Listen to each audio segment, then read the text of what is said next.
Phone करा.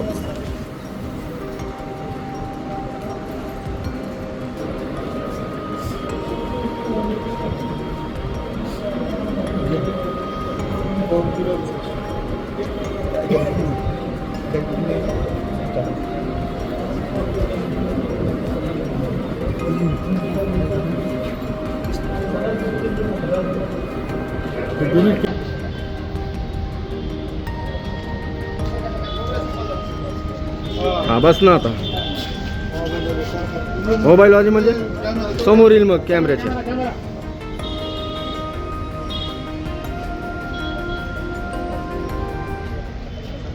अनंतपूर भेटलात काय नेमकं कारण आहे, कुठल्या कारणासाठी तुम्ही ही भेट घेताय? जे सोशल मीडियावर जे काही धमकीवजा काही कमेंट आहेत त्या संदर्भात मला साहेबांशी थोडी चर्चा करायची आहे आणि इतरही काही विषय बोलायचे आहेत. थोडे इतर विषय म्हणजे हेच तपासासंदर्भात वगैरे, एवढंच माझं काम आहे. पण सोशल मीडियामध्ये म्हणजे नेमकं काय होत आहे? एक धमकीवजा त्याच्यावर कमेंट येत आहेत आणि त्याच्यावर नाव येतं आहे आमच्या कुटुंबियाचं, म्हणून मला आज तिथं त्यांची भेट घ्यायची. तर थोडंसं डिटेल सांगाल का की ज्या सोशल मीडियावरती हे नाव येतं हे नेमकं कुठल्या याच्यावर तुम्हाला पाहायला मिळते का? वैयक्तिक नाही वैयक्तिक नाही. जे काही जनरल ग्रुप असतात फेसबुकवरचे त्याच्या खाली जे कमेंट बॉक्स असते त्याच्यामध्ये असं आलेलं आहे की संतोषला विचारा कसं मारतात ते असं. म्हणून मला खास करून आपण ज्या ते त्यावेळेस लगेच्या लगे ॲक्शन घेतली की पुढील काही कारवाई होत नाही, जे अगोदर झालं आहे ते पुढं नाही व्हावं ह्याच्यासाठी आम्ही जास्त लवकर म्हणजे भेटण्याचा त्यांना प्रयत्न आहे आमचा. आज आम्ही त्यांना भेटणार आहोत. याच्या आधी तसा काही प्रकार झाला? फेसबुकवर वगैरे काही जास्त बघितलं नव्हतं, कारण काही ज्या न्यायासाठी आम्ही म्हणजे न्याय मागतो आहे सगळ्यांना, त्यासाठी खूप दुसरे कामं आहेत. सोशल मीडियावर हे बघितलं तर आपण ज्या कामात आहेत न्यायाच्या भूमिकेत ते कुठेतरी डिस्टर्ब होऊ नये.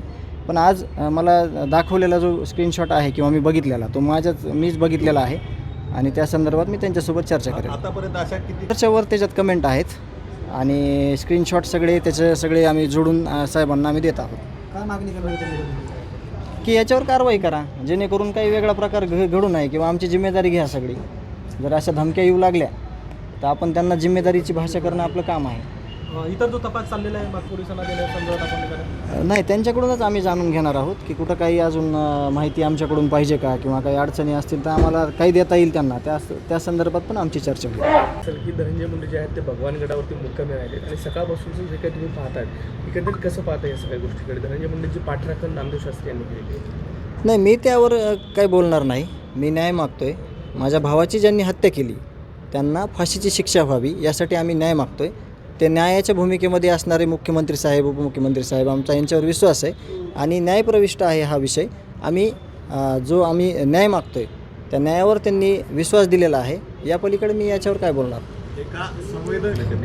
मग जिल्ह्यातले सगळे लोकप्रतिनिधी ह्याच्यात उतरले नसते ना. ह्याच्यात जर राजकारण होत असतं तर ते सगळे लोकप्रतिनिधी विविध जातीचे आहेत, विविध पक्षाचे आहेत, विविध संघटनेचे आहेत. हे न्याय मागतात देशमुख कुटुंबियाला आणि देशमुख कुटुंबीय पण म्हणजे वारंवार म्हणतं आहे की याच्यात कुठंही आत्तापर्यंत राजकारण होत नाही. जे आरोपीचं समर्थन करण त्याला कोणीतरी बोलणारच आहे. त्याच्यामुळं जे देशमुख कुटुंबीय समर्थन म्हणजे ज्या न्यायाचं समर्थन जे करतायत न्याय मागतायत त्यावर आम्ही त्यांच्यावर आमचा विश्वास आहे. आमचं मागणी काय माहिती आहे का? आरोपींना फाशी द्या, आरोपींना शिक्षा द्या. आम्ही जे आरोपी नाहीत त्यांना असं कुठं ऐकलं का तुम्ही, बघितलं का असं कुठं? असं आम्ही म्हणतच नाहीत. आम्ही जे आरोपी आहेत ना त्यांना शिक्षा द्या म्हणतो. म्हणून म्हणजे जास्त दुसरं काही सुचायची गरजच नाही. जे काही लोक त्या संदर्भात मी बोललो मगाशी, आत्ता पण बोलतो तुम्हाला.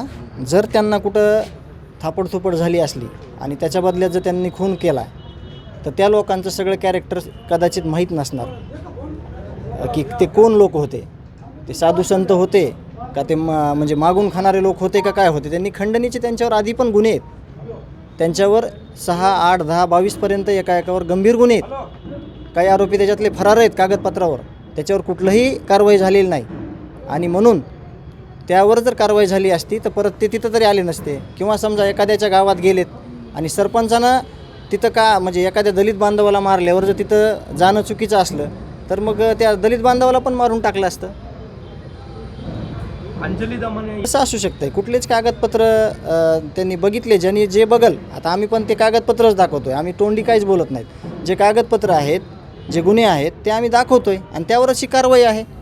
आणि न्यायालय आहे, पोलीस प्रशासन आहे, SIT आहे, CID आहे, हे देशमुख कुटुंबियाच्या बोलण्याहून जर एवढं केलं असतं तर मग आम्हाला एवढं पळापळ करायची काय गरज पडली असती. कागदपत्र आहेत आमच्याकडं ठोस, ते शासनाकडे आहेत, प्रशासनाकडे आहेत, ते यंत्रणेकडे आहेत, त्यावर हे सगळं चाललेलं आहे. जो आहे आरोपी अद्यापही फरारच आहे, याच्याबद्दल तुम्ही काय? अजितदादा बोलले आहेत की हा आरोपी 50 दिवस झाले, 51 दिवस झालं कसं काय शोधत नाही, सापडलं नाही, त्यामुळे त्यांनी त्यांना बोललेलं आहे. आपण जर या प्रकरणात बघितलं तर धनंजय मुंडे यांचा राजीनामा विरोधकांकडून मागितला जातो. देशमुख कुटुंबाने असं अद्याप काही म्हटलेलं आढळलं नाही, परंतु विरोधकांकडून मागितला जातो राजकारणात की त्यांचा राजीनामा घ्यावा. एकीकडे मुख्यमंत्र्यांनी 3 स्तरावर ही सगळी चौकशी सुरू केली आहे, तरी देखील त्यांचा राजीनामा मागितला जातो आणि अद्यापपर्यंत जे काही चौकशी झाली त्यामध्ये असं काही कुठलं आढळलं नाही. राजीनामा मात्र मागितला जातो. नाही, आढळलं आहे ना असं. व्हिडिओ क्लिप आल्यात, CCTV आलेत, ऑडिओ क्लिप आल्यात, तुमच्यापर्यंत आल्या पण असतील त्या.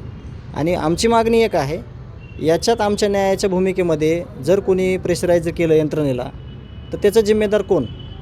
त्यामुळे आम्ही शासनाला मागणी केलेली आहे ते की याच्यात कुणी जर आड येत असेल, याच्यात कुणी प्रेशर करत असेल तर ते तुमचं कार्य आहे, ते तुम्ही ठरवावं काय करायचं ते, असं आम्ही मागणी करतो ना. अनेक वेळेस धनंजय मुंडे आपल्या माध्यमाला बोलताना बोलले की जे दोषी आहेत त्यांना फाशीवर चढवा. नुसतं म्हणण्यानं काहीच होत नाही.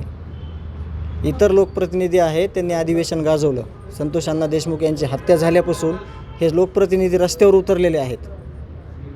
मग फक्त फाशी झाली पाहिजे, म्हणण्यानं फाशी नाही होणार, त्याच्यासाठी विशेष प्रयत्न करावे लागतील सगळ्यांनी. आणि हे आरोपी आहेत, ह्यांना ठेसून काढलं पाहिजे. ठीक आहे.